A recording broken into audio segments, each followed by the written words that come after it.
আবুধাবিতে yours home property ম্যানেজমেন্টের উদ্যোগে ইফতার ও দোয়া মাহফিল অনুষ্ঠিত হয়েছে।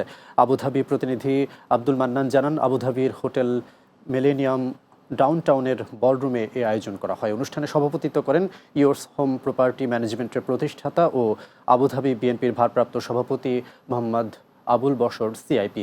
প্রধান অতিথি হিসেবে উপস্থিত ছিলেন আসিরাতে সফররত অধ্যক্ষ আল্লামা হাসান রেজা আল কাদিরি। এ সময় আরও উপস্থিত ছিলেন বাংলাদেশ সমিতি ইউএইর সহসভাপতি নূর মোহাম্মদ, ইউএইর বিএনপির কেন্দ্রীয় আহ্বায়ক কমিটির সদস্য মাওলানা আবুল কালাম আজাদ, ডাক্তার রায়হান চৌধুরী, মোহাম্মদ ওসমান আলী সিআইপি এবং মোহাম্মদ আসলাম উদ্দিন হাশেম।